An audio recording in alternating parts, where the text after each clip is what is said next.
initially the mark.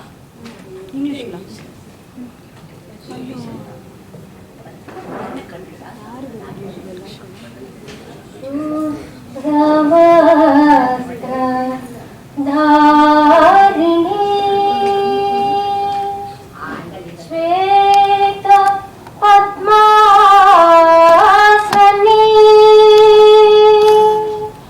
त्वामहं प्रार्थये नित्यं विद्यादानं च देहि मे विद्यादानं च देहि मे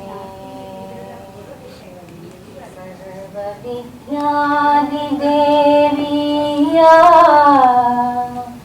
तस्यै वाण्यै नमो नमः तस्यै वाण्यै नमो नमः वीणापाणि वाणि कल्याणी वीणापाणि वाणि कल्याणी तव पदशरणं शरणं माता तव पदशरणं शरणं माता वीणापाणि वाणि कल्याणी विश्ववन्दिनी विश्वमोहिनी हंसगामिनी शारदे विश्ववन्दिनी विश्वमोहिनी हंसगामिनी शारदे कल्मषनाशिनि ज्ञानदायिनि त्रिजगन्मयि श्रीमहाविनोदे कल्मषनाशिनि ज्ञानदायिनि त्रिजगन्मयि वीणा विनोदे तव पदशरणं शरणं माता तव पदशरणं शरणं माता वीणा पाणि पाणि कल्याणी चित्स्वरूपिणी वाग्विलासिनी वागाभिमानी सरस्वती चित्स्वरूपिणी वाग्विलासिनी वागाभिमानी सरस्वती पुस्तकपाणि मुक्तिप्रदायिनी सन्मति देहि सरस्वती तव पदशरणं शरणं माता तव पदशरणं शरणं माता वीणा पाणि वाणि कल्याणी तव पदशरणं शरणं माता वीणा पाणि वाणि Kalyani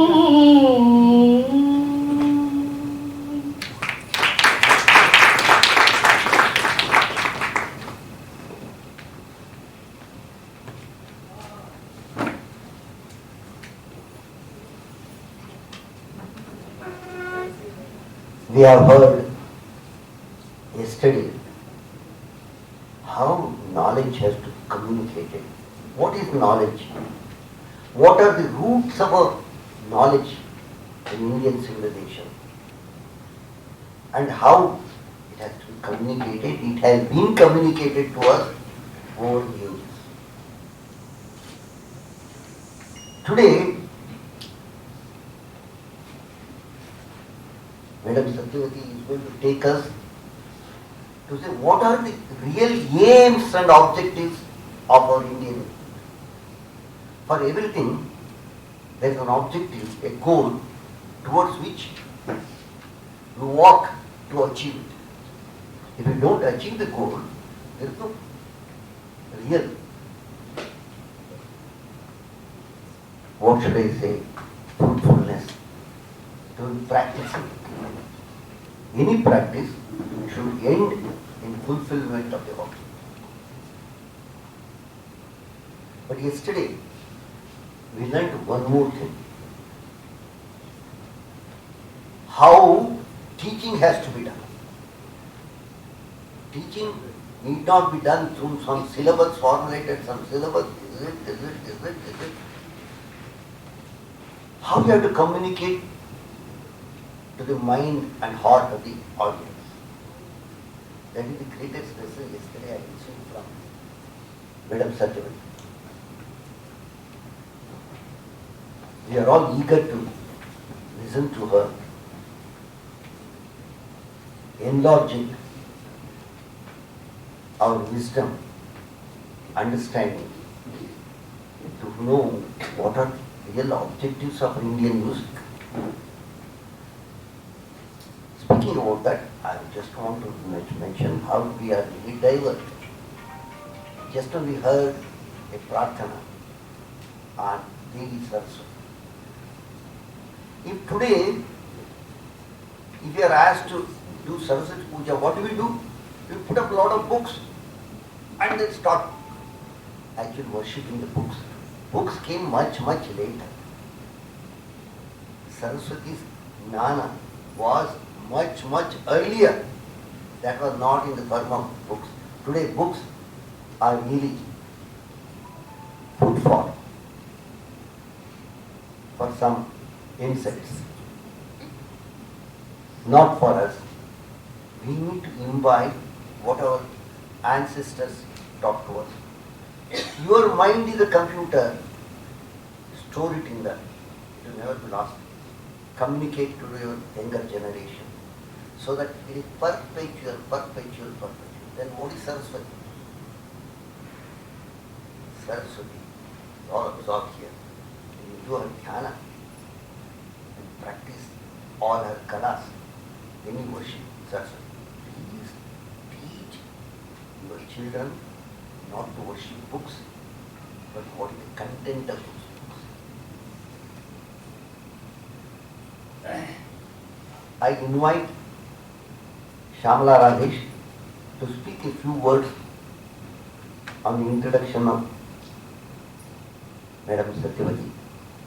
Only thing is, as she has requested, it should not exceed more than 2 minutes. Strictly 2 minutes.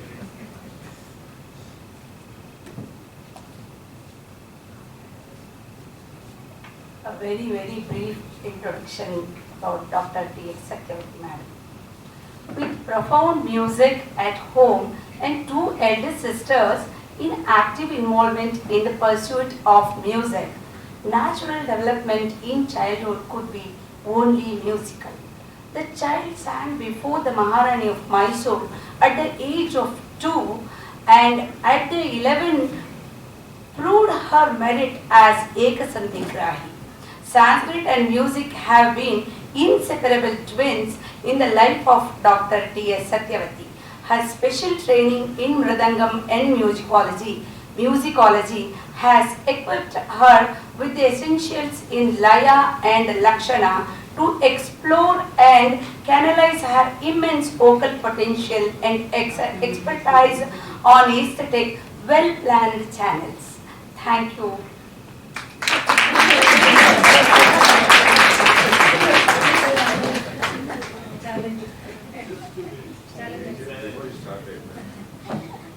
I now leave the podium to Madam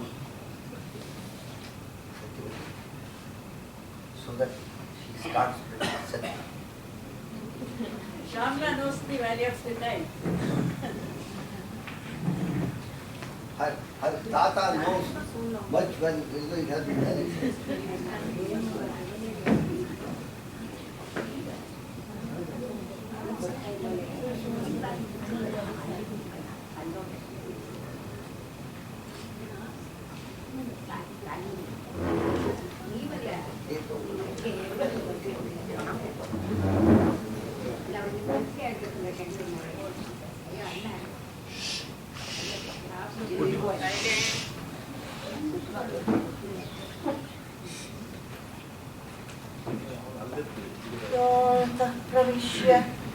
मम वाचमिमां प्रसुप्तां सञ्जीवयत्यखिलशक्तिधर स्वधाम्ना अन्यांश्च हस्तचरणश्रवणत्वगादीन् प्राणान् नमो भगवते पुरुषाय तुभ्यम्.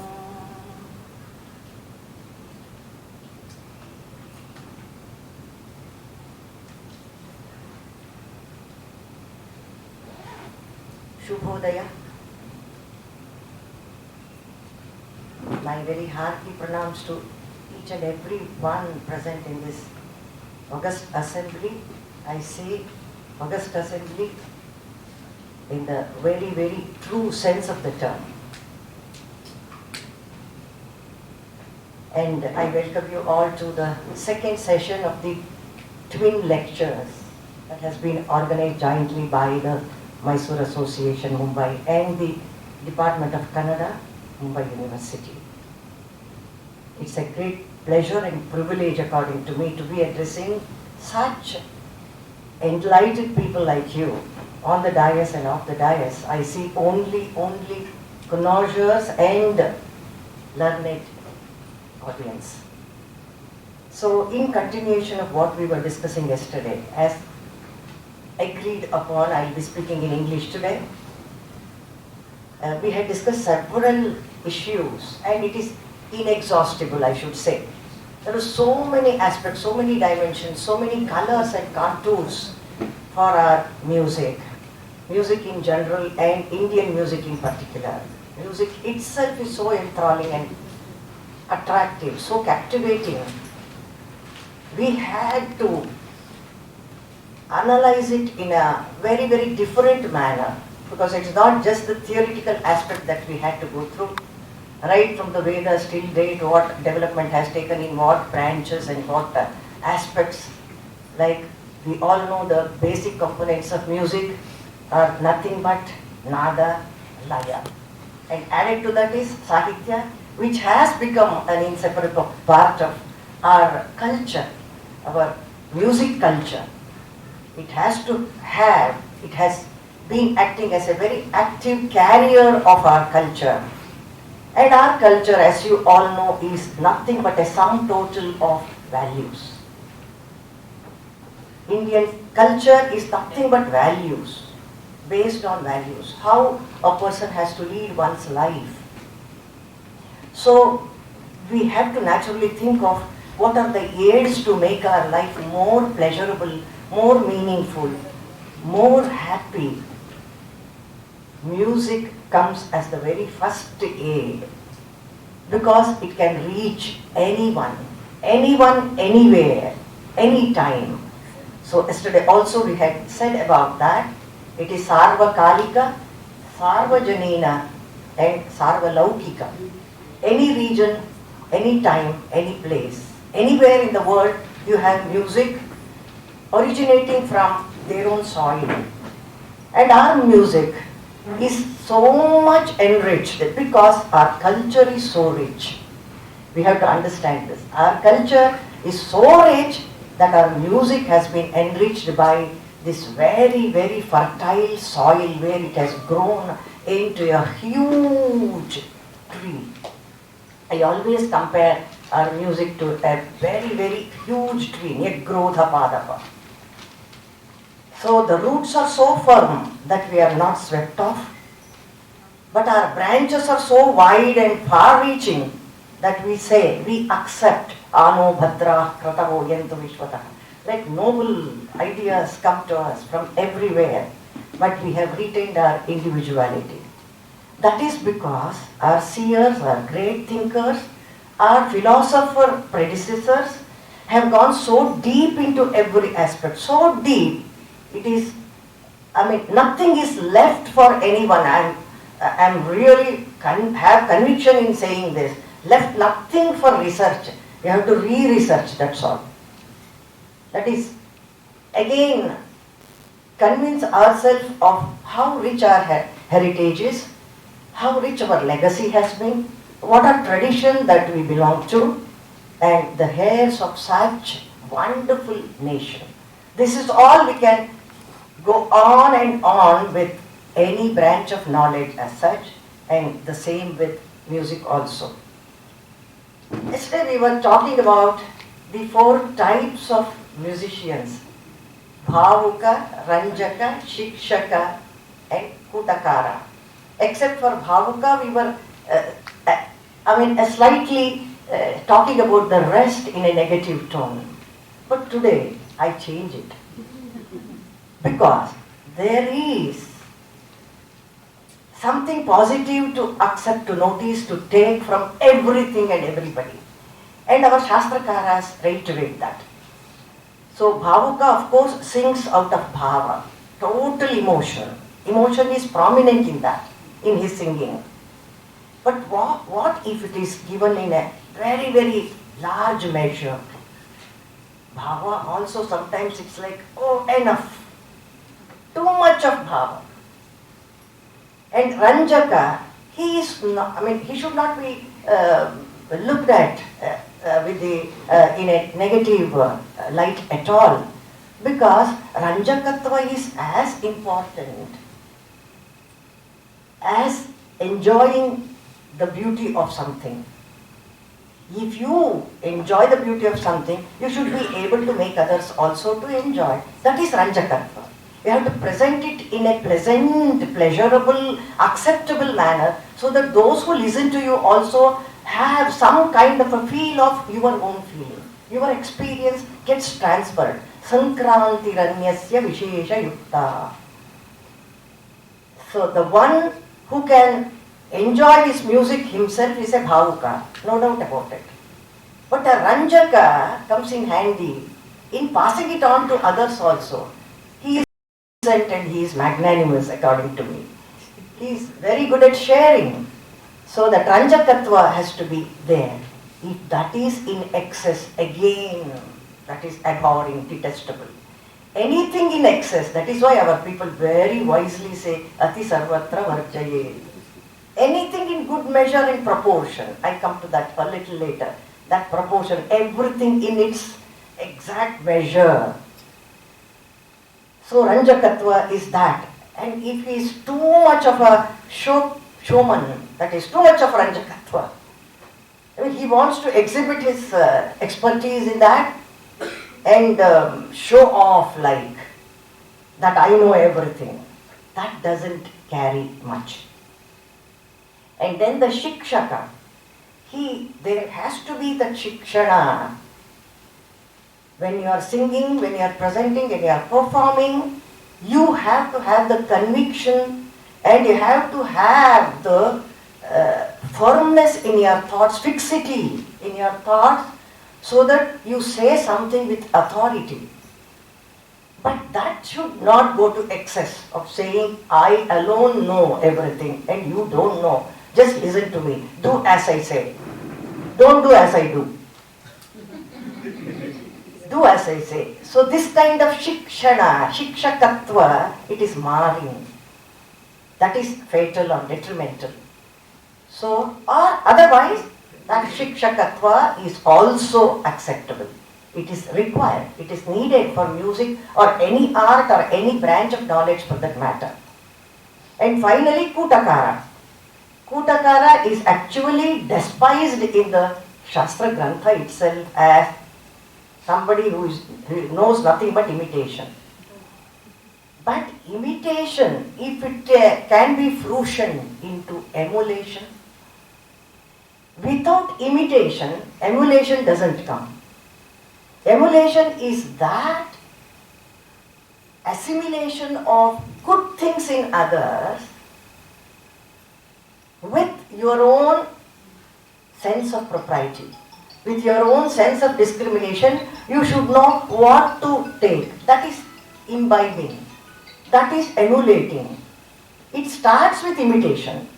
And the child learns, you all know only by imitation. He doesn't even think why it should be done. At least we as adults, we have some reasoning and we go on contemplating why and all that. But a child, he imitates. So that way imitation is also not a fault. All four are required, as I said, in good, correct, proportionate measure.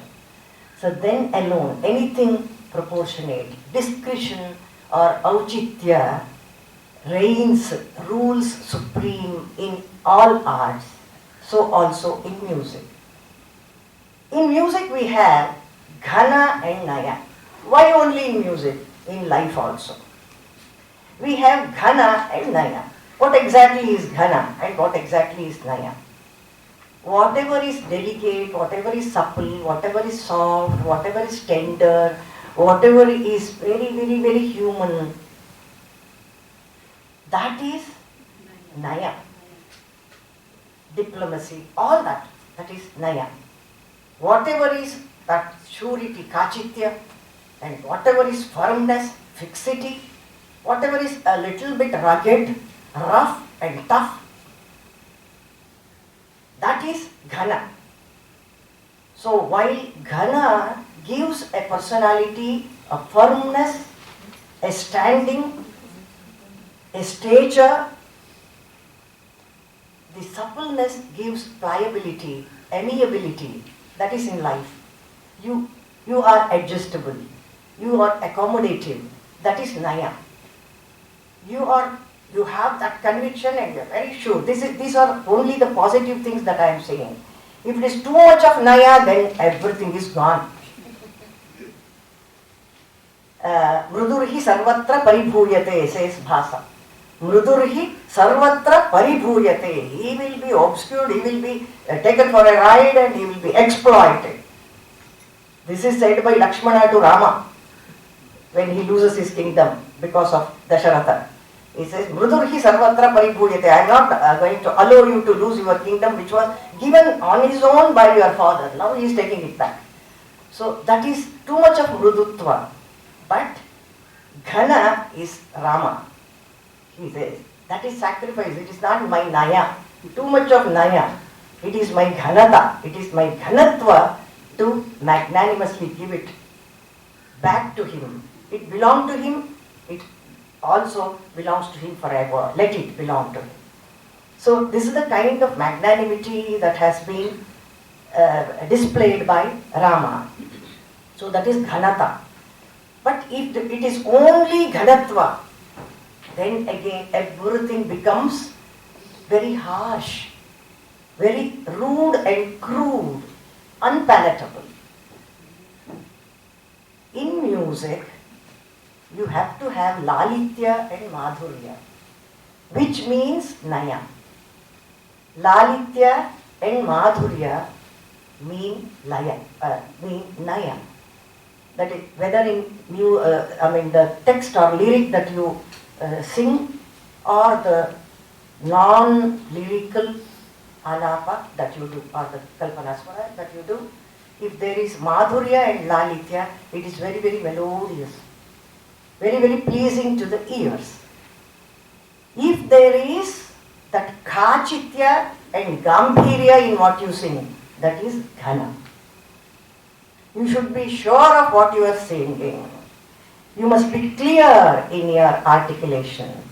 That clarity of content and expression and that dridhata, that gives the music a stature, but that is ghana.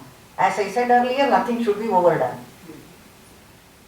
This naya with lalitya and madhurya, this ghana with kachitya and gambhirya, when used with auchitya, leads to total soundarya of music.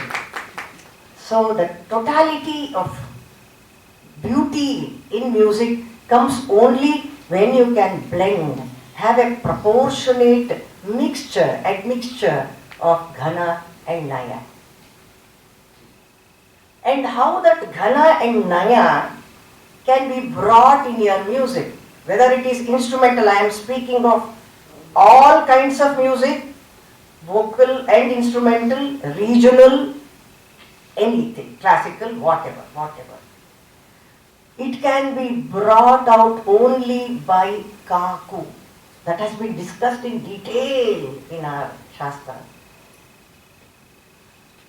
Kaku is that voice modulation or that modulation or articulation that you do on any instrument. That plucking itself has to be ghana or naya. And you should know when it should be ghana, when it should be naya. The beginning of a phrase, the opening syllable of a phrase, if that is stressed with that plucking, the remaining 4 or 5 swaras, they sound in a particular way. That design is formed. Out of the 6 syllables, if you are striking the 3rd syllable hard, the whole, like a kaleidoscope, the effect changes. So it changes, totally changes. The color changes. So this is how the ghana and naya can be brought out with the help of kaku. So kaku has been described as kakur dhvani visheshaha, dhvaner vikaraha, dhvanehe vikaraha kakuhu. The vikara is not Kannada vikara. In Kannada vikara andre horrible anta. No. Dhane vikara, change. Vikara is change. So that articulation, that manipulation, that modulation of either the voice or your playing techniques, that they are the playing techniques, that will bring out the Ghananaya effect. One should know when, where, what, why, how and how much. That is auchitya. That is auchitya. Only with auchitya you use kaku, only with the usage of auchitya bharita kaku you bring about ghana and naya, which can only lead to sampurna saundarya. That is our music.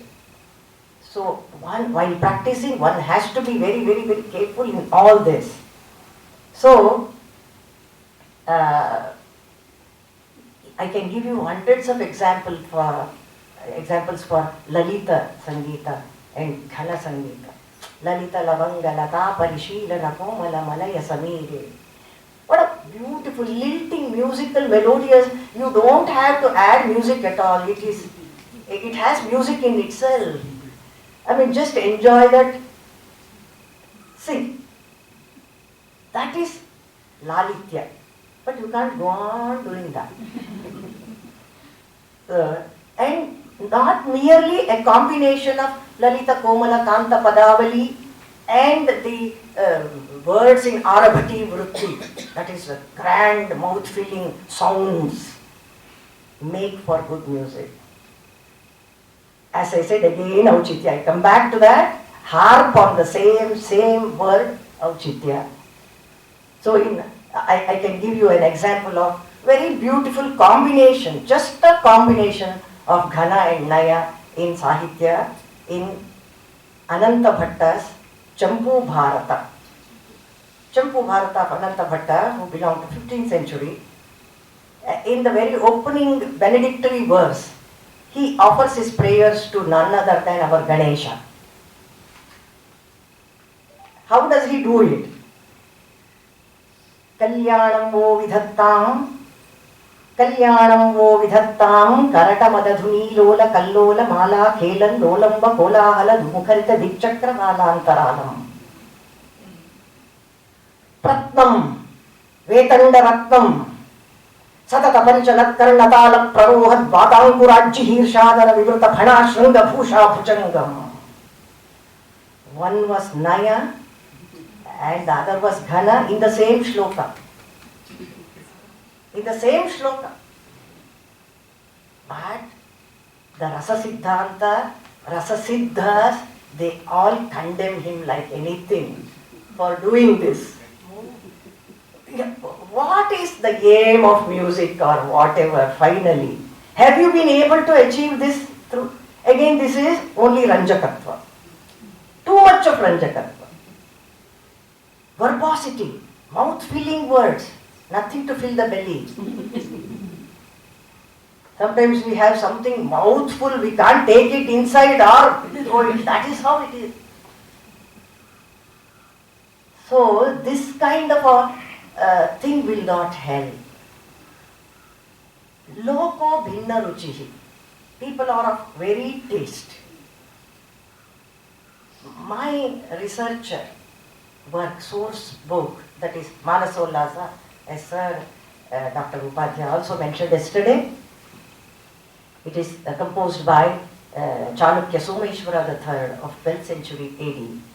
It's an encyclopedic working 100 chapters. And one research work has been carried on that, had been carried on that even before I laid my hands on that book. That was Rajamanasollasa Ek Samskritik Adhyayan. It was in English, it was in Hindi. That had got a doctorate by then. So that Samagra study had already been done to some extent. Mine was a very, very particular focused research on the topics of music. So it was on Geeta Vinoda and Vadya Vinoda. There are 5 divisions in this encyclopedic work of 100 chapters, of 5 sections, each comprising 20 subdivisions. So they are called Vimshatis. So 5 Vimshatis are there. I shall not tell about anything else. The penultimate Vimshati is Vinoda Vimshati. The last being Krida Vimshati. Everything is explained for the benefit of the Loka in general, because it says Jagadachara Pustakam. It is a Jagadachara Pustaka. It holds a mirror to the entire life of humans on earth. Jagadachara Pustakam, not just India. And the ones to reinforce or to see that things fall in their place are the duties of a king. So that is the reason why it is addressed to a king. Raja Pratyaksha Devata, and he is responsible for any ills, evils or good things happening in the world. Therefore, if the king is alright, everything is alright. Nayaka, he is very important. So everything is addressed to him, or it is referred as to be applicable to him. So this Vinoda Vimshati has several Vinodamshas which go to enthuse, entertain and expand the vision of the king so that he can be a better king. That is the idea. He can be a better king. So, when do we need to entertain ourselves? When we are duty bound and have exercised all our duties, have done all our duties, then only we merit or we deserve to be entertained.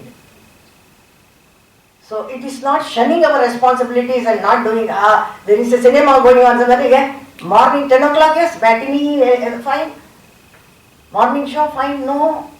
Very beautifully he says, Niruja swastha chittasya kritakaryo mahadhanaha. Nirujaha. He should be mentally and physically fit. No roga rujina. Swastha chittaha. And kritakaryaha. That is what I am going to underline. Kritakaryo mahadhanaha. Mahadhanaha.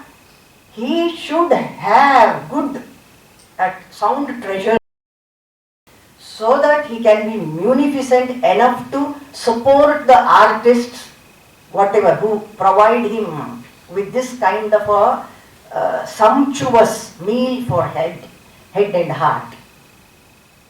He has to remunerate them sufficiently so that art grows. You cannot ask somebody to do something for you free of cost. You should be able to encourage that art, especially a king. Therefore, kritakaryo mahadhanaha, triptaha. What beautiful, well chosen words. Tripto Krishtamanaha. In Kannada, very beautifully Dasa says, ತಾಳಬೇಕು, ತರ್ಕ ಮೇಳಬೇಕು, ಶಾಂತ ವೇಳೆ ಬೇಕು, ಗಾನವಂ ಕೇಳಬೇಕೆನ್ನುವವರಿಗೆ. Ganavam Keda, not just those who want to listen to music, they should have a very peaceful atmosphere in mind, also for the person who performs. It is for both. So, Krishtamanaha Gite Vinodam Kartum Arhati. That Arhata comes only when he is qualified. Thus, very beautifully he goes to give us a description of the Sabha. Sabhapati Lakshana, it runs to several shlokas. I am not going to give anything of that.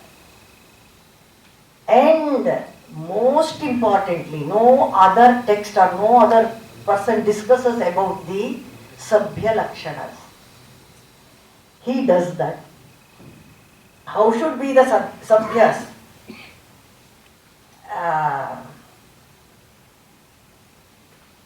They should be well versed in the intricacies of music, both the musical and lyrical aspects. It should not fall flat. Whatever I say, something with so much of enthusiasm, I give a very beautiful Sangati. People just stare at you. Next Sangati will not be good at all. It cannot come out well. So that receptivity, that qualification, qualified audience is what he stresses upon. Qualified they should be. Today we find this, the laxity, the paucity of this. Qualified audiences are hard to find. Therefore the communication is incomplete. Many a time. The performer comes with all, totally equipped and wants to give something best that he possesses, but the audiences are just, not there. Not there, that receptivity. Or they come up with some expectations. All this I am taking to lead to the psychological aspect. Mana eva karanam manushyanam bandha mokshayoho. If you make up your mind, as our doctor was saying, if you make up your mind, you can do anything. If you say, I can't do, yes, you certainly can't do. Because you don't have a mind to do it. There is no age to learn. Because life itself is a process of learning. We are learning at every moment. So, learning or appreciating or enjoying good things in life has no bar, no barriers, no time frame, nothing. So, but mindset. We have to train our minds, educate our minds to be receptive. So there is a concert of a Hindustani musician. You go and expect him to sing a Shankarabharana. Can't do that. You cannot do that. The same vice versa. It is like going to a shop that sells cotton, asking for iron. Can't do that. So that expectation, Sabhyas should also have a very clear idea of what to expect from where and whom. So that is Sabhya Lakshana is very beautiful. And of course, Gayaka Lakshana. It goes on enumerating, and that actually 25 Gayaka Lakshana, Gayaka Doshas are given by Sangeeta Ratnakarakara. Very interesting. Just I will enumerate one or two for you, for your sake. While singing, how important it is to be focused and poised and be natural. Sthirasana sthiramatihi. While sitting, there is yoga involved in our music. While sitting, the sitting posture, it is both physical, mental, psychological, spiritual and transcendental. Finally, we will take it that way. So, Sthirasana sthiramatihi. One must sit in a totally relaxed manner. The body should be in a straight line without being stiff. Once we say straight, automatically we hold our breath tight. No, that's what he says. Sthiravasanaha, sthiramatihi. So the breathing should be even. That is the very, very first thing required for any instrumentalist, any vocalist, whatever. And then the music that he wants to present has to be full of bhava and buddhi blended together. Otherwise, it is not the kind of music that can carry itself to everywhere. So here comes in the question of conceptualizing Indian music. It can give you anything. It's like Kamadhenu, Kalpavruksha. And you should know as a Sabhya what to expect from where, all that is there. And the giver should also know what to give it and where. That sense of propriety finally rules supreme for both, for everybody, for everything, everywhere. So in this conceptualizing of Indian music, you have 4 concepts coming up. The 4 concepts being the music popular. First concept is music popular. I am going from this to that. Music popular is, as I said, Shishurveti, Pachurveti, Veti, Galarasam, Pani. So that Apata Madhurya Lakshana of music is predominant in this music popular because it has to attract everybody. As I mentioned of Lithuanian music. So it is so simple.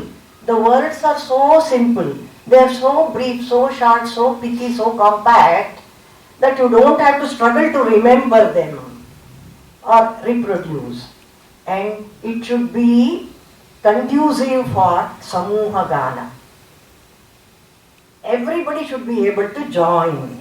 That is music popular. Very simple dhatu. Dhatu is music. Very simple matu. Matu and dhatu both should be very, very simple. Then it is music popular. And then you have music spiritual. Spiritual is bhakti. Basically it is devotion or bhakti. That bhakti should be interpreted in a very proper manner, not just as your allegiance, your devotion to any particular deity. That be there, let it be there. But your bhakti should be primarily be to music. What you are singing, that tanmayata, that total involvement, that immersion, that assimilation, that making it your own. Pujyesh vanurago bhaktihi. The Nirvachana says very clearly. What is bhakti? What is devotion? Pujyeshu anuraga. Whatever you consider as divine and worthy of worship, and love it. It is love and devotion put together that makes bhakti. Mere devotion will not give you the right concept. The concept is Pujyeshu anurago bhaktihi. So that is the kind of music that most of our saints have been propagating. Ever since that Bhakti Pantha came in like a huge wave sweeping across the nation from north to south, south to north. All santas whom you can think of, having been singing in ecstatic joy, their music is not as simple as the music popular because they have that creativity in that. They keep on expanding it. You could have seen in a bhajan how the leader goes on improvising and expanding. That is also given to Samuha Gana and Ekala Gana also. Ekala Gana, Yamala Gana and Samuha Gana are the 3 types of Gana that you find in our music. And it is suitable for all. This bhakti, Bhakti is predominant in this, and not much of grammar comes in to rule there. That is the spiritual music. All santas, about 65 of them who are mentioned and whose lives have been described in Bhaktamala, so they come under this. They were not giving any lectures, discourses, they were singing. So singing with tala or whatever, tambura, ekatantri, ekanada, just single nada, that is also very, very symbolic. Ekatantri, finally it has to lead you only to one supreme nada, it is of one single shruti, there are no variations in that. That ekatantri, you mingle, mix, merge your voice in that. That merging. So I keep saying that emerging comes only when you can merge. When you can merge. So that merging comes, merging of voices when it is Samuhagana, merging of two voices when it is Yamalagana, merging of one voice into that primordial sound, finally. That is spiritual music. And the third kind of music, or I can make it a little change in this, you can have art music next to popular music and then take to spiritual, whatever way. Order really doesn't matter here in these two. So art music is that wherein the head and heart meet.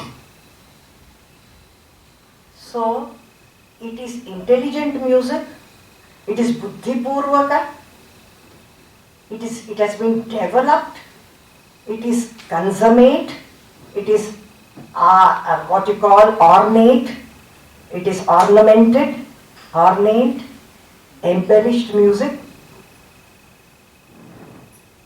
So creative music, so that is where you have the division of Kalpita Sangeeta and Kalpana Sangeeta. Structured and non-structured music comes in there. In these two, more of Sahitya. Sahitya orientation is more in these first two that I mentioned. In this third one, you have a leaning more towards music. Not that Sahitya is not important, it has been important and it shall remain important. Never, never can you think of passing on something only musically. It has to be through Sahitya. That I have said several times and from several platforms, and yesterday also I said it. So this kind of what you call music, art music, has several varieties. You can do wonders with it. That's where you have any number of compositional variety, any variety of compositions, any number of ragas, any number of talas, all this development has happened in art music. In devotional music, spiritual music, you have only takita, takita, takita, taka, takita, takita, takita, takadini, takita, takadini, takadini, takadini, takadini, takadini. So as simple as that. But if you have to have the Sudadi tadas, Sapta tadas, their permutations and combinations of 35 tadas with jatis and all that, angas, shadangas, shodashangas, all that, I can go on like this. Tadas, that itself is an ocean. And raga, that began with one swara.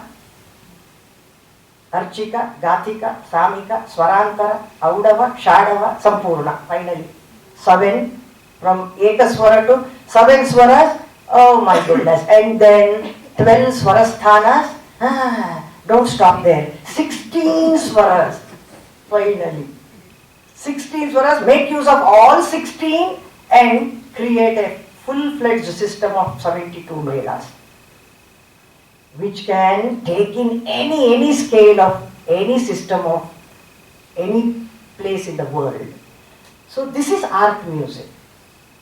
You have the what you call the krishi, I should say. The krishi in every aspect of music to its fullest extent.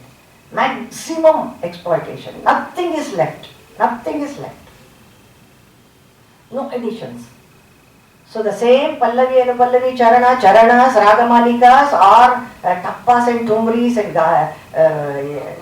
Khyals, Bada, Chota, Dhrupads, Ragatana, Pallavi. Whatever combinations you make, finally it is just the same whatever they have given long ago with that refrain. With that refrain, ruling supreme. You have to come back to that.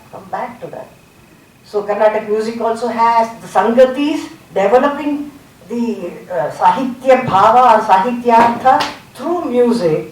It happens mostly in the Pallavi portion. Because the composer has come up with the crux or the essence of what he has to say in the very first line. So the remaining part of the composition, whatever it is nothing but an extension or an embellishment of the same idea. Repeat. So this is the way it has been developed from Bindu to Sindhu. Drop to the ocean. It has to always begin with a Bindu. Yesterday also I mentioned that. Tato Bindus, Tato Nadas, Tato Matras, Manukramat. It has to begin with that Bindu. I always say this in respect of us also. I first. I have to correct myself first. I have to grow myself first. I have to be sure myself first. Then only I can say we. So, ahankara should not be there. Aham bhava has to be there, which alone can lead to vayam bhava. If there is no aham bhava, there is no vayam bhava. Vayam bhava means all of us all together the same. So this kind of art music has very specifically been discussed in great detail by Someshwaran. And he is the only one to have described the sabha, like where the sabhapati should sit, apart from the lakshanas that he has to possess, qualifications, how the seating arrangement has to be made for the musicians. Gainyaha. First the female singers, first frontliners are female singers. No microphones, you know that. Then behind them are the male singers. And then sidewise sit almost in the front veena players. And behind them sit the drummers. Last, the flautists. At the end are flute, because it's a very shrill instrument. It will be tuned to the pitch of the female singers, which is quite high. Therefore, it is very much carrying. So they have to sit at the back. This is the kind of acoustics that he describes. Acoustically, how it should be arranged. And he, of course, is seated on a throne, and behind, side, next to him are the princes. Why are they there? Shikshartham, first Vinodartham, next. Shikshartham, Vinodarthamcha. The putras have to be there, that is anyone for that matter. And then, of course, his Rani Vasa. All his Ragnis, they are also there. Everybody is there to listen to music. No bar. Everyone.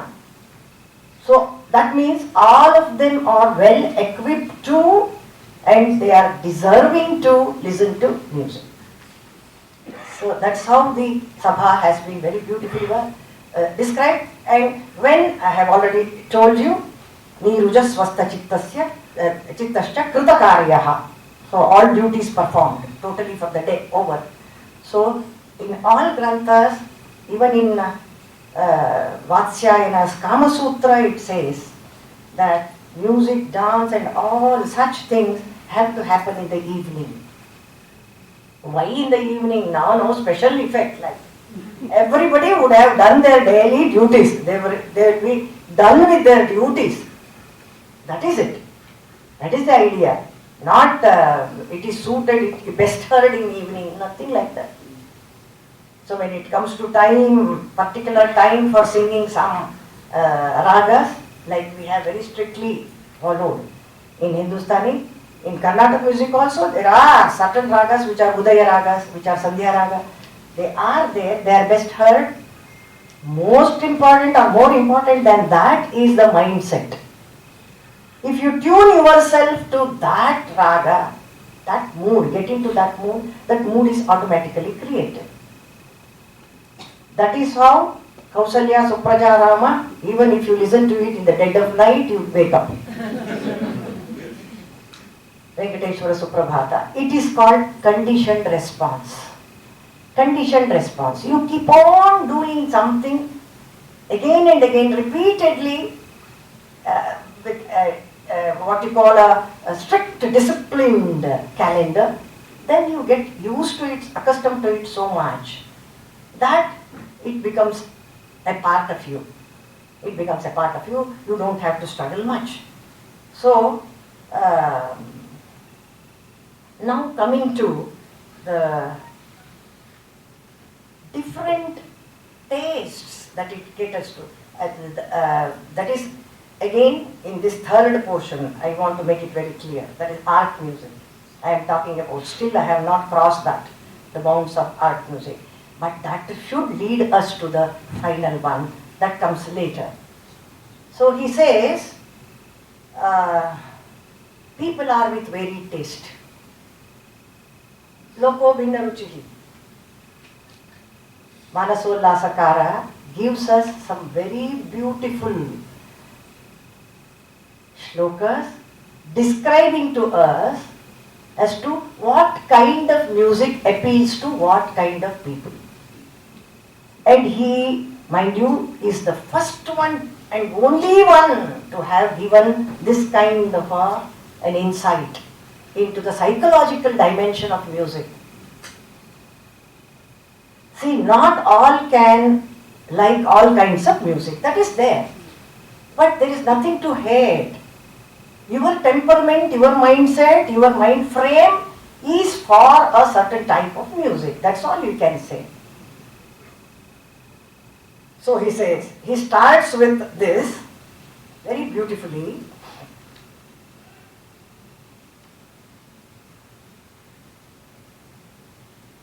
Icchanti samam acharyaha, he says.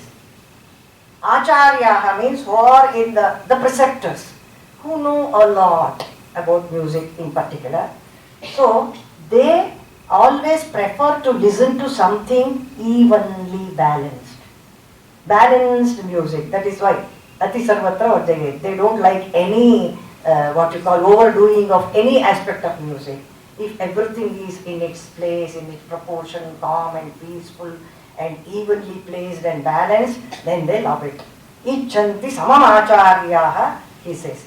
Preceptors of music like balanced music. Uccha neecha swaropetam, na dhrutam, na vilambitam, padatalai samam geetam, samam acharya vallabham. Acharya Vallabha. Samam Geetam, Padatalai Samam means Sahitam. It has to have Pada, Sahitya, Tala, rhythm, it has to have. Of course, melody is a must. It is sung, being sung. So that kind of music is loved by the Acharyas. Vyaktam Vanchanti Panditaha. There is a demarcation between the preceptors and panditas. Acharyas different, panditas they have studied and studied and studied so many texts. It is not so in this text, it has been mentioned differently in this text. They are always critical about everything because they have studied so much. Panditas they are, so everything they want to be crystal clear, no ambiguity. no doubt whatsoever. So Panditas, they can make out the slightest disturbance in the mind of the performer. Got it? They can make out, oh, not in its place, because something wrong, something is missing. Vyaktam vanchanti panditaha. Kriya karaka sanyuktam sandhi dosha vivarjitam vyakta swara samayuktam vyaktam pandita sammatam. Everything has to be, as I said, clarity of content and expression, you know. It was somewhere not hazy, it was a bit slightly, he was not sure. And it is not to be sung like that, it has to be done this way. So that is Pandita Sammata. Kankshanti madhuram kantaha. What a beautiful way of saying.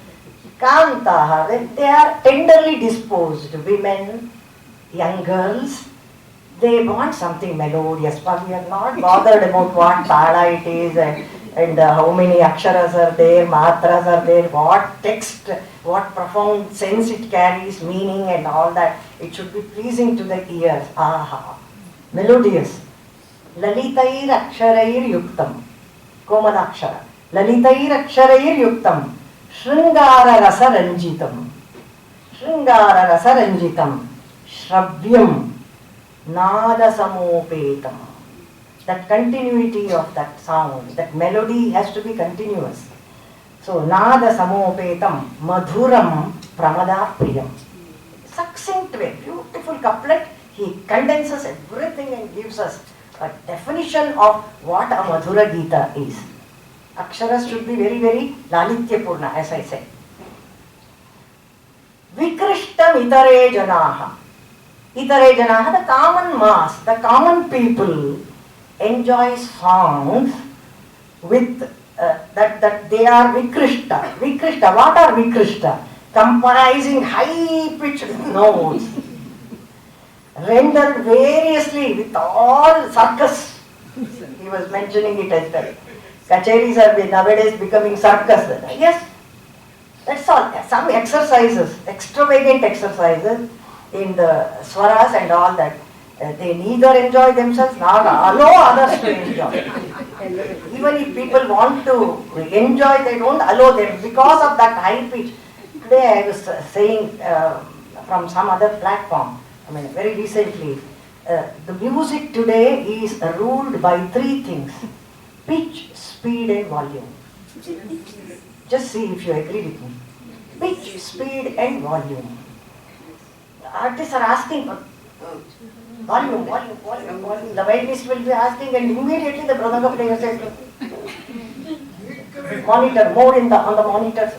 Where were the monitors? I don't know, whatever.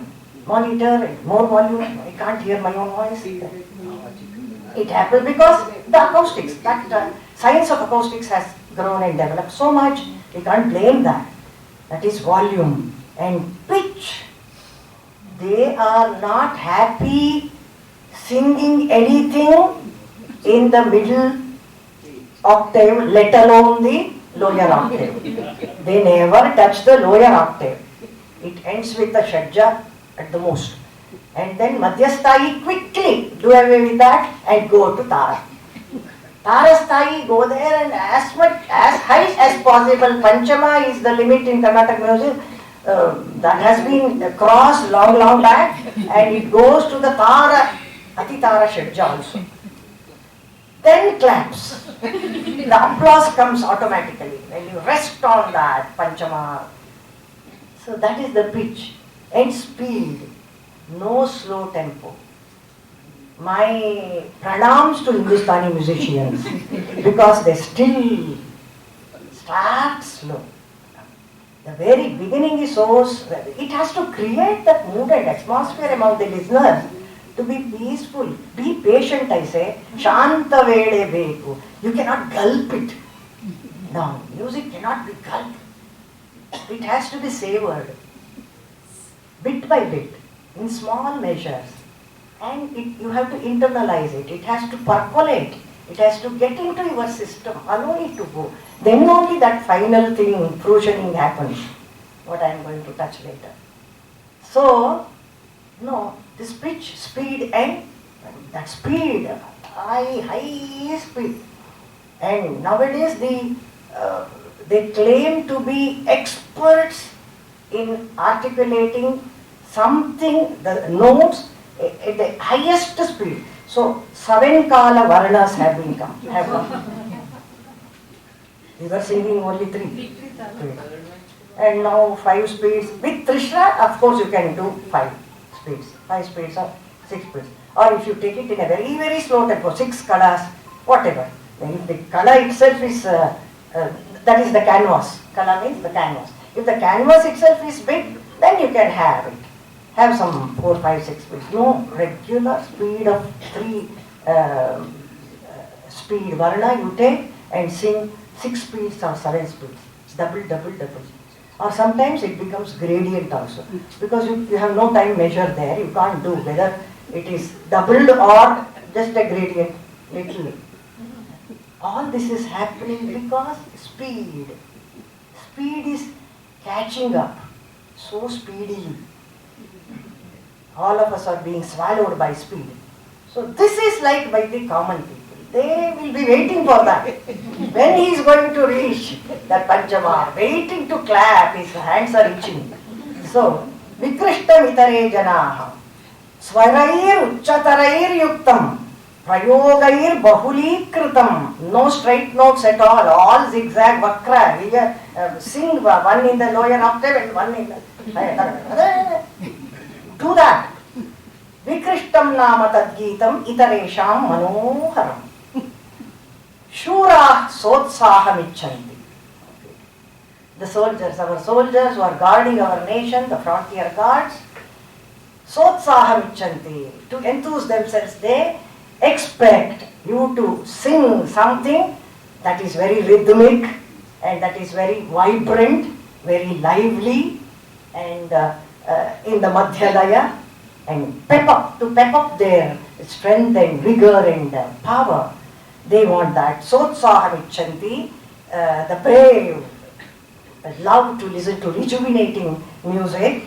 The text is abundantly abounding in Arabhati Vritti. As I said, Satata Parichadat Karnatara, that is for the Veeras. That is for the Veeras. Gadham Arabhati Vrittya, Veera Sangara Varnanam, Yuddha Varnana. How a hero won over his enemies, what heroic exploits he did. All those should form the text of the lyric. Uccha Neecha Swaram Geetam, all that is there. Sotsaham Shura Vallabham. Then we have Premoddeepa Padairyuktam Shringara Rasa Bhushitam, but Karuna Kaku Sanyuktam Karunam Virahi Priyam. What a beautiful way of saying it. Same Shringara Rasa, it has Vipralamba and Sambhoga, 2 divisions in Shringara. All our texts, we have both. Love in union and love in separation. So that was earlier for the Pramada Preeti, it was love in union like Shringara Rasa Sampurna, all happy. But here it is Karuna Kaku. Very important to triple underline that word, Kaku. Karuna Kaku. That dard, they say in Hindi, dard bhari. That music has to come out with all the pain which is solidified in the heart.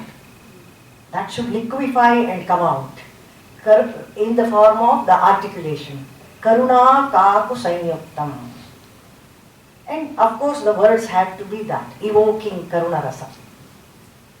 Virahi Priyam, those who are lovelorn, lovesick, who are in pangs of separation, yearning to meet each other, the lovers, separated lovers, they want this. Parihasa Padairyuktam Parabhashopabhrumhitam Swarabhangi Upabhrumhitam is also there. Swarabhangi is nothing but Kaku. Geetam Hasya Rasodaram Parihasam Vitapriyam. So the paramours prefer music filled with fun. See, that's also one kind of music, why not? Hasya. So there you have to have a mixture of different languages like. So I had done one.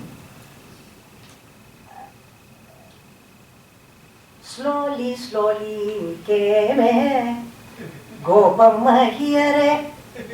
Slowly, slowly came Chindige Kisugevi. Actually, that is something very humorous. Two languages added together. Again, that Swarabhangi. When you are singing, that Swarabhangi has to be there. Not slowly, slowly came. It sounds just normal and natural. For those who don't know the meaning or the lyric or anything. So even those who don't know the language, if you sing it with that Swarabhangi, then they feel, oh, there is something funny about it. There is something funny. So this is the kind of Swarabhangi that should be used here. Geetam hasya rasodaram parihasyam vitapriyam. And then comes gudharthaihi paramarthaischa samsara sukha dushakaihi padair niyojitam geetam sa adhyatmam yogi vallabham. The yogis Hridayagahvare Deepavad Vedasaram Pranavamayam Atakyam Yogi Hridhyanagamyam Vande Vishnum Bhavabhayaharam Sarvadokaikanaatham. The one who resides in the Hridaya Gahvara, Gahvara they say the innermost cavity of the heart of yogins, not us. Yogi Hridaya Dhyanagamya. So that is that supreme sound or that supreme being or that supreme feeling or that experience of samadhi which can be possible only for yogis. They also, when they are in this world, they listen to music. They want to listen to music. But what kind of music? Gudhartha, it has to have mystic. Mystic meaning paramartha, that is superior or auspicious words, with words that defy worldly pleasures. Samsara sukha dushakai. So that means we are all in samsara, we should not take it that we should never become yogis. Otherwise we have to shun all that we are enjoying today. No, it is not like that. So, with the awareness that all these things are impermanent, there is something that is eternal, ethereal and permanent. We have to live in this world. That is the kind of message being given by all this. Samsara sukha dushakaihi padaya niyojitam geetam sa adhyatmam. Sung on suggestive of the sublime, suggestive of the sadhyatmam, that should be yogi vallabham.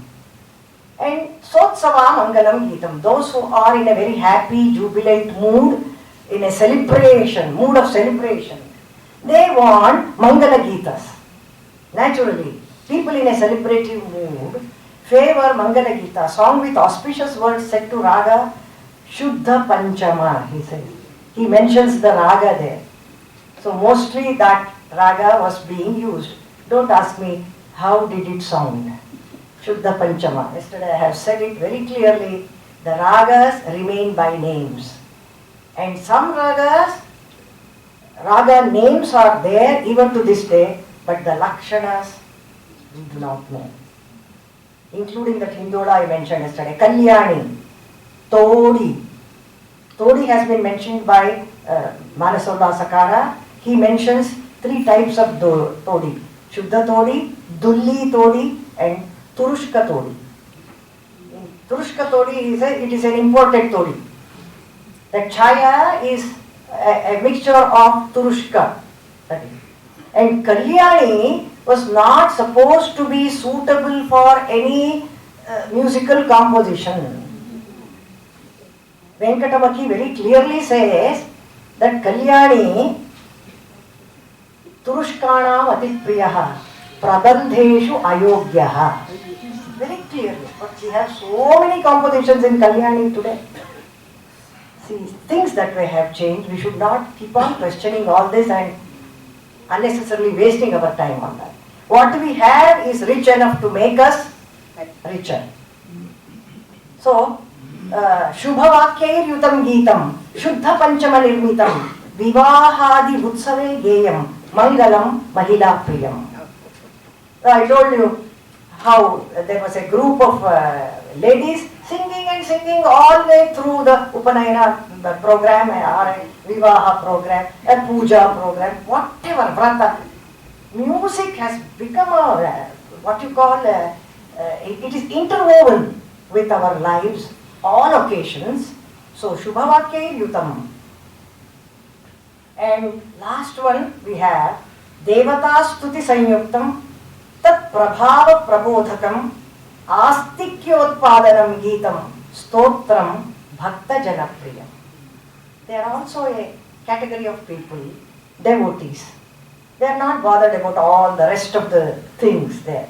They are not yogis, they are not virahis, they are not viras. No, they are just bhaktas. They have a favorite deity of their own and all their life they dedicate to this single entity. Devata Stuti Sanyuktam. Be it Keshava, be it Shiva, be it Kali, be it Devi, any god. Later on that liberal thing, what Someshwara tells us about composing music is worth remembering. I shall come to that. Astikyotpadanam, Astiti. There is the Supreme Being, there is God, theism. So, Astikya Utpatti, Utpadanam Geetam, Stotram, Bhakta Janapriyam. Oh, there are three more. Atyucha Sthanakam Geetam, Talapatair Alakshitam, Prayoga Bahulam, Ruksham, Vishamam, Vadi Vallabham. Debaters rejoice in Vishama Gita. It should be very challenging and tough, and one should not be able to understand what he is doing. The Thala will be somewhere, he can tap. What's happening? What is he singing? He himself should not know, others should never know. Atyucha Sthanakam, again, Atyucha Sthanakam. And last but one, last actually, Susthanam, Saralam, Shravyam, Shuddha Kaku Virajitam, Supramanam, Kramayutam, Geetam, Praudha Priyam. Beautiful, the matured, relish, orderly music. Don't sing Charana first and then Anupallavi and then Pallavi. Let it be in the same order. So, it has to be meaningful, and Shravya it should be Susthana, Sarala, not too complex like the previous one, nothing to break their heads, but they are Praudhas. That is why Someshwara emphasizes on this Vinoda being Praudha Vinoda, not Bala Vinoda. We must make it very, very clear. It is not Bala Vinoda, it is not ordinary amusement or entertainment, diversion. It is Praudha Vinoda. So, last but one is this, and finally what he says is worth memorizing. Nirantara Rasodaram. Nirantara Rasodaram.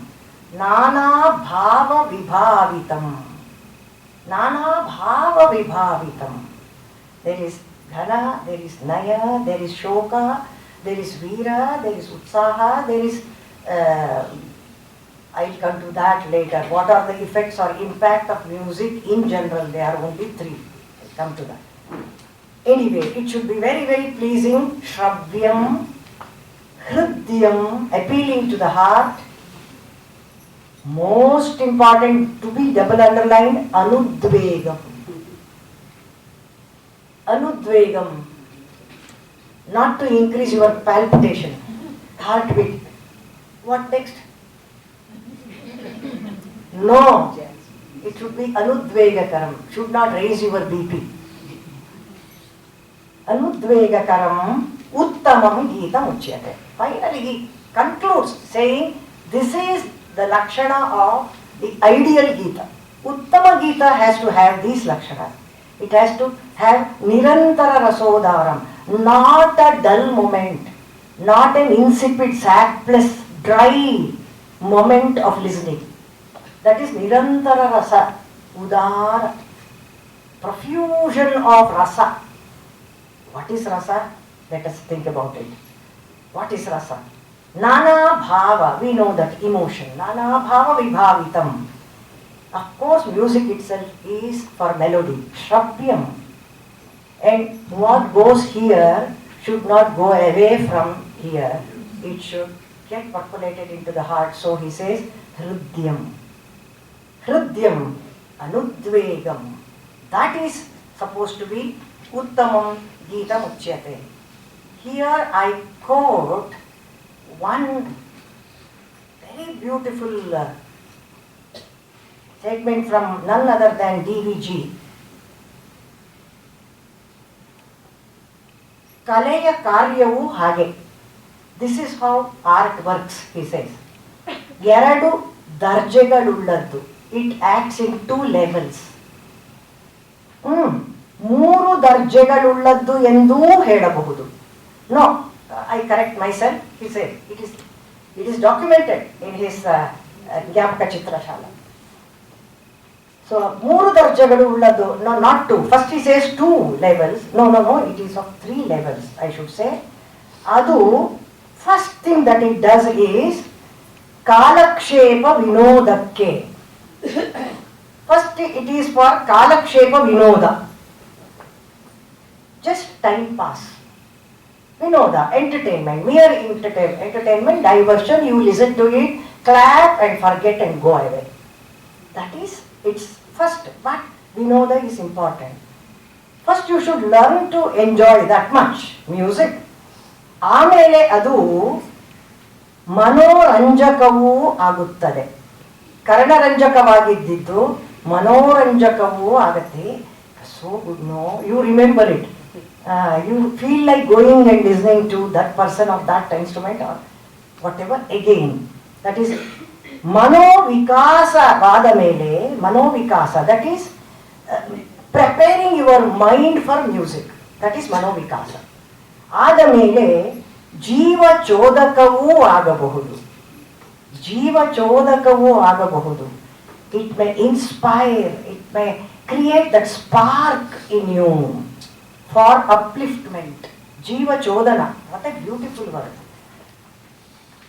ಜೀವ ಚೋದಕವಾಗುವುದೆಂದರೆ ಮನಸ್ಸನ್ನು ತಾತ್ಕಾಲಿಕ ವ್ಯಾಪಾರದಿಂದ ಇನ್ನೂ ಗಂಭೀರವಾದ ವಿಚಾರಕ್ಕೆ ತಿರುಗಿಸುವುದು. It should make you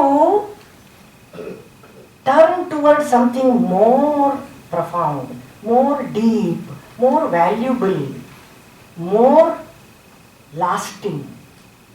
ಅದರ ಕಡೆಗೆ ನಮ್ಮ ಮನಸ್ಸನ್ನು ತಿರುಗಿಸಬೇಕು. It has to turn. That is the kind of music that he is talking about. That is the third stage. So that is where the fruitioning happens. He says, Tyagaraja, he gives a very beautiful example. ತ್ಯಾಗರಾಜರ ಕೀರ್ತನೆಗಳನ್ನು ಕೇಳಿದ ಮೇಲೆ ಕಿವಿಯಲ್ಲಿ ನಿಶ್ಶಬ್ದವಾದ ಮೇಲೂ, the music has stopped. You have listened to a beautiful rendering of a Kruti of Tyagaraja. Whoever Tyagaraja is only a name here by DVG. You have to take it that way. Whomsoever you love to listen to. ಅದಾದ ಮೇಲೂ, even after the music has stopped, there is no music going on still, ಮನಸ್ಸಿನ ಅಂತರಾಳದಲ್ಲಿ ಒಂದು ಧ್ವನಿ ಕೇಳಬರುತ್ತದೆ. ಮನಸ್ಸಿನ ಅಂತರಾಳದಲ್ಲಿ ಒಂದು ಧ್ವನಿ ಕೇಳ. There is a sound in silence. You have to open up your ears to listen to this sound. This is what I was referring to yesterday as the Anahata Nada. All heard, struck melodies. Unheard melodies are sweeter than heard melodies. Anahata Nada, Ashruta Ganam Abhiramataram. Namalle ide maatu. You can take down. Ashruta Ganam Abhiramataram. What you have not heard, that is openly, is even sweeter. Ashruta Ganam Abhiramataram. That is what he is referring to ಅದು ಜೀವ ತಾರಕವಾದ ಧ್ವನಿ. ಜ್ಞಾಪಕ ಚಿತ್ರಶಾಲೆ. ಜೀವ ತಾರಕ. It becomes a redeemer. It will elevate you. It will raise you. Even as you are in this worldly existence, continue to exist in this, on this earth, continue to be there in life. Your life becomes a model. It is lifted up. That is the kind of music that Someshwara is talking about. So when we are talking of rasa in music, the effect or impact of music on the mind of the listener, that is rasa. What you feel, what you experience, how you feel, how good it was. Hey, beautiful, yeah. Hey, scintillating, marvelous, excellent, so melodious, so filling, and all these adjectives are there. But rasa is not that. Same DVG says in the introduction to Ramayana, an uttama kavya, what that has to do, how does it elicit appreciation or that rasa invokes rasa, I should say, invokes rasa in a person, in a connoisseur. Sahridayatva has to be there, that has already been stated. If you are not a sahridaya, if you are not ready to receive, no. Gorkalla mele male suvidara kallu neer pombude. That is there. So if you are receptive, then what happens?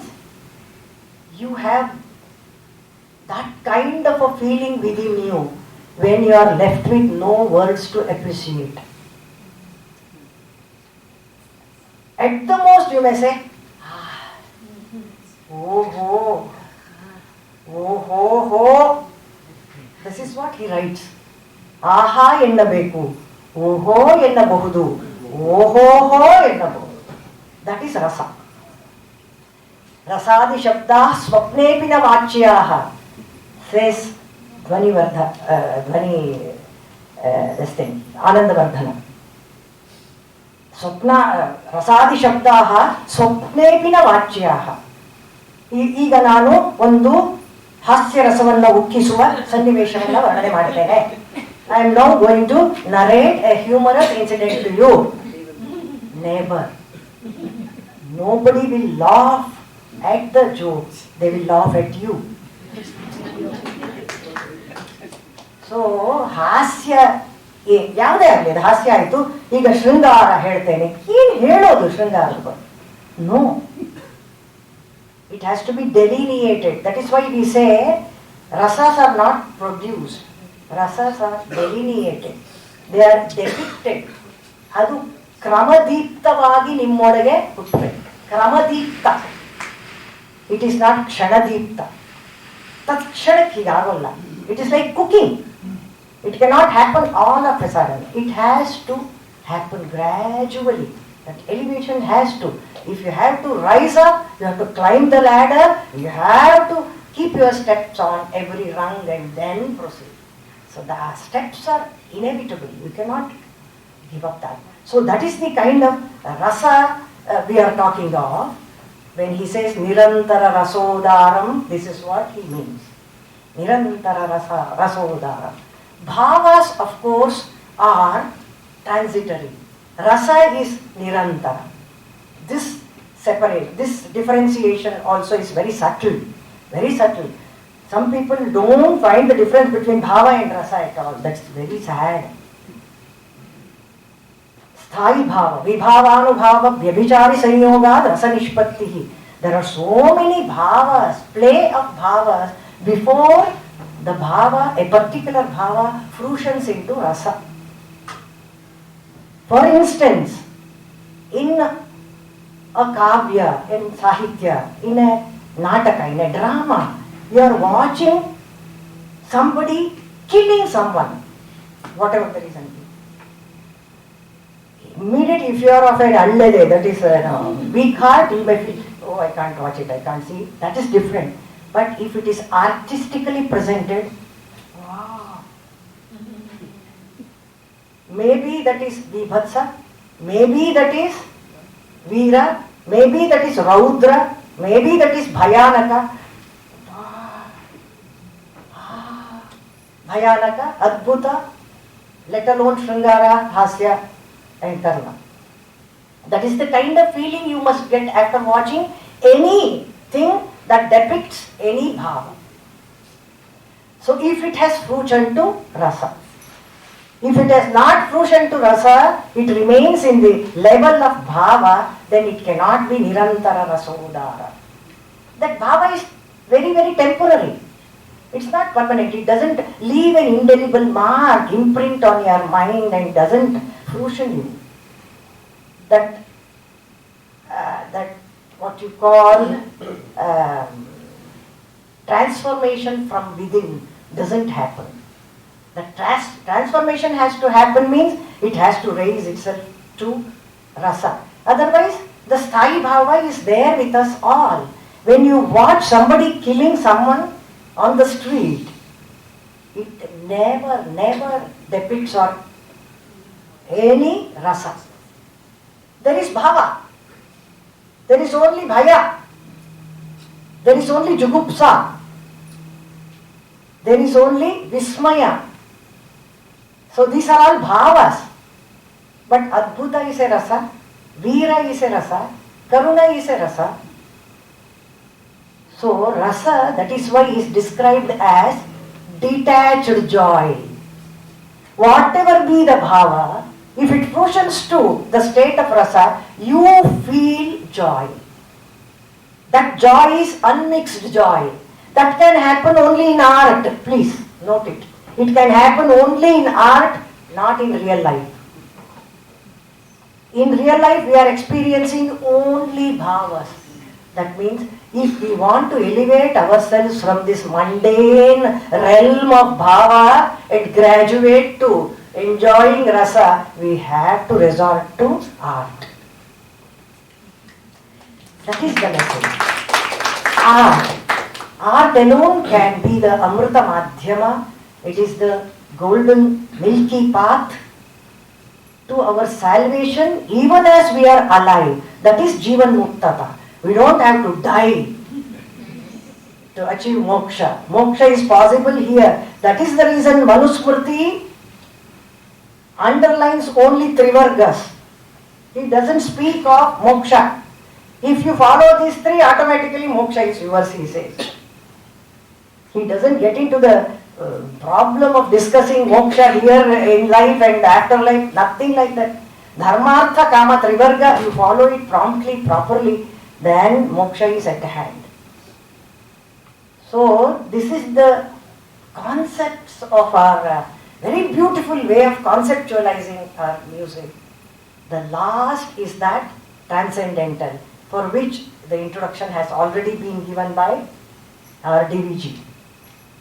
So that is the Jiva Chodaka, Jiva Taraka Sangeeta.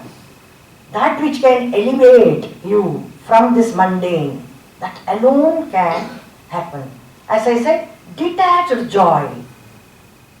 Detached joy it is. It is not particularly related to, attached to any bhava, I say. So that joy comes only in three ways to you. That is the theory which I have very happily accepted and approved, that has been promulgated by Shatavadhani, Dr. R. Ganesh. What music, what kind of impact music can have on you, on the listeners. Of course, Sahridayas. Before saying about that, I shall illustrate one very beautiful incident which has been recorded by Sri B.V.K. Shastri in his Kalaya Gonchalu regarding the interview that Omkarnath Thakurji, the very famous exponent of Hindustani music of yesteryears, had with Benito Mussolini in Italy, Rome. He was 72 years old in 1998. But he says it happened 35 years before. So he records who? Omkarnath ji records his interview, the details of his interview with Mussolini in his book Ras Ane, Rag Ane Ras. Rag Ane Ras. Raga and Rasa in Gujarati. In that book he records, and the same has been translated to Kannada by Sri B.V.K. Shastri and given in quotes in Kalaya Gonchalu. So there, he had gone to Rome on some invitation and for some conference, Omkarnathji. And after that, there was a sannyasi who had got him there. After all the programs were over, he was left with one more day to return to India. He somehow had a wild idea, he says himself, to meet Mussolini. He sent a letter, just took a chance, sent a letter to him. There was no response for one full day. The next day he had to start, and he was feeling very much disappointed and disgusted with that fellow himself is like that, so he won't give me an interview. He had decided. And then reluctantly he was making preparations to leave. Then comes a messenger from the from Mussolini's palace and hands over a letter which says that he is keen on meeting Thakur that evening. So he had to, immediately Thakurji says, no, I can't do that, I can't cancel all that, go and tell your, I was waiting for him all this while, and he never responded. He went back and brought another letter saying, no, all that will be compensated, we will make all arrangements for your return to India, please make it. He went there, and he was very cordially, with warm welcome, he was greeted. And then after talking about music was the common thing, nothing else. And he pretty well knew, by then he had studied so much about Thakurji. That was the reason why he had delayed in calling him. Before meeting him, he wanted to know everything. Then finally, after talking about certain things concerning music, he comes to the topic directly and says, it appears that you have been doing a lot of research for a very long time on the impact and power of music, the impact of it on the human mind and all that. Can you illustrate it? Can you demonstrate it? All of a sudden he asks, and Thakurji says, I was taken aback. I never expected this to happen. It was such a challenge, challenging Indian music. So I took the challenge and said, yes, certainly it can be done. And then immediately asks, evoke some Veera Rasa for me, he says. Veera Rasa. Then Thakurji says, okay, it can happen only under perfect atmosphere and conducive ambience. I have to set your mind for that, to receive what I am going to give you now. He recites a few rigs from the Rig Veda in a very peaceful voice and sets the atmosphere, the mood. Then he starts singing Hindod, he says. He doesn't say Malkam. Hindod, he starts doing the alapa, and as he is doing, he goes to the higher octave with fast birkas and all zigzag permutations and combinations of notes, and looks at Mussolini. He's holding his fist like this, and his nerves are swelling, and there is sweat on his forehead, and he has closed his eyes like this, and after some time he says, good, fine, now I want something that makes me karuna, that is cry-like. Then he takes up Chaya Raga. He does the alap, he goes on, and Thakurji gets so much involved and immersed in his own music that he forgets the surroundings. He is enjoying his own music, and he Tanmaya. He is actually sunk in his own music.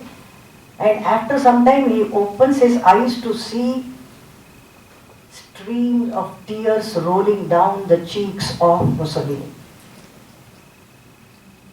And then he says, very good, excellent. Please create some peaceful atmosphere. Peace. Finally you have to come down there. Wherever you fly, you have to come to the ground. that is Svasthachittata, Swasthyam. So then he sings Yaman, he says. Yaman. After he sings Yaman, everything is very peaceful, he loves his music and he goes to the next room, brings his own violin and plays one composition. And Thakurji says, I could not help appreciating his Vadya Dharma. That expertise on the violin, it can play anything but not soulful. He doesn't say that, he says only that. Oh, what expertise on his playing, but that skill is appreciated. See, our music is something more than that. That's what he means to point it. So his playing was excellent, no doubt about it, but it can never match up to the Indian concept of that divine music, that sublime music, sublimity.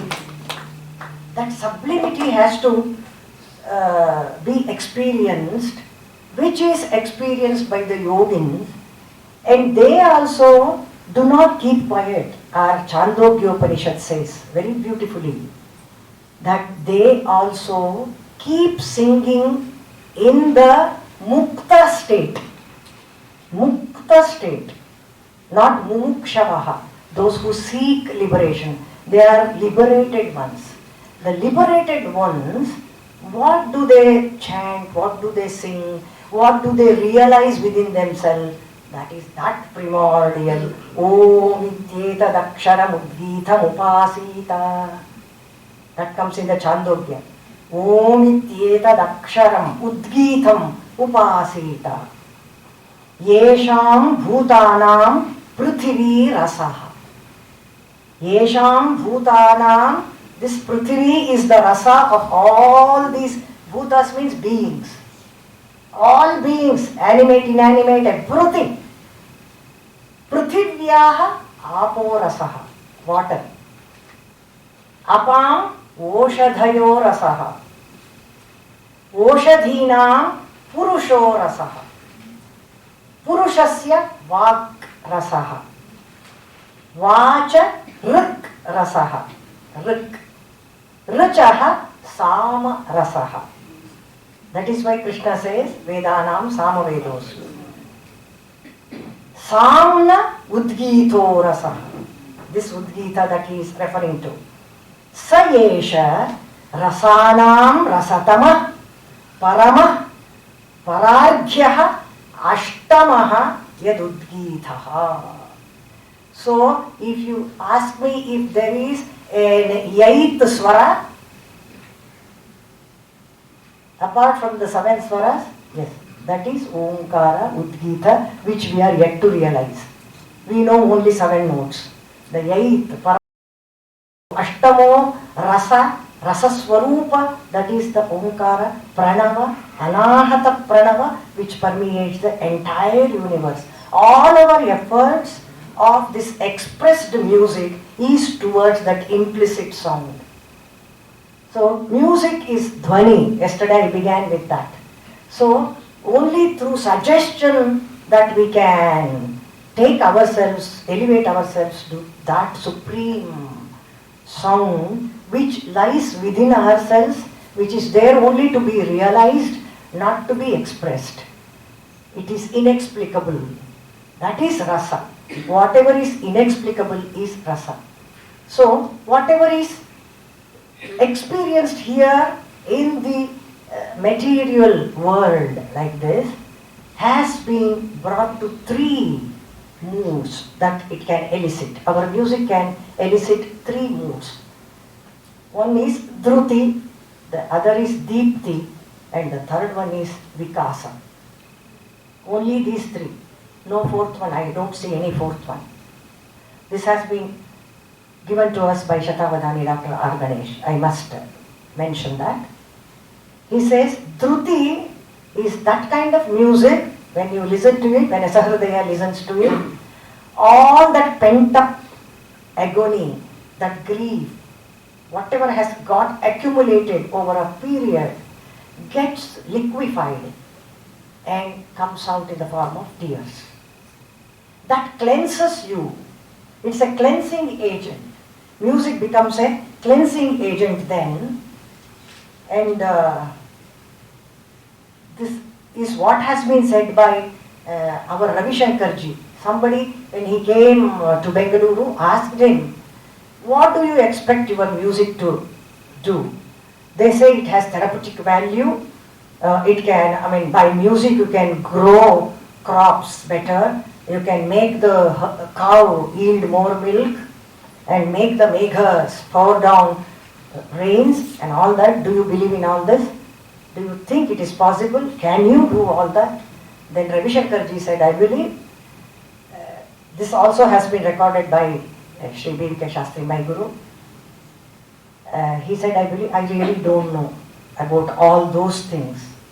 What I expect my Sahridaya listeners to feel is that kind of softness that my music can create in them, which makes them shed a few drops of tears. So what is it? Shed a few drops of tears, that is cleansing. It has got pent up. Right? So that is dhruti. And therapeutic value, as far as you come to therapeutic value, this also has that. If somebody is hyper in activity, some mad persons, insane people in the remand homes there, in the hospitals, mental hospitals, feel happy, feel enthused, feel enlivened, rejuvenated. So that is Deepti. Final is Vikasa. Vikasa is that blooming of the mind from within. So it is that kind of music. There are ragas and again laya and sthai. Playing with that, you can make the whole atmosphere harsha uchyate. So that gives us very clearly the purpose of our music. Geeta vadya ravat cheto vikaso harsha uchyate. Geeta vadya rava. Rava andre adara dhvani. ಅದರ ನಾದ, ಅದರಿಂದ ಯಾವ ಚೇತೋ ವಿಕಾಸ ಆಗುತ್ತೆ, the blooming of the mind, that is harsha, that is ananda. Instead of ananda he says harsha. That is real harsha, that is the real aim of our music. It is not just making some sounds, it has to be sound. Not just sounds. So with this I conclude my 2-day lecture. Thank you very much for being such wonderful interaction. I cannot thank you enough. I have no words to thank you for the kind of opportunity you have given me.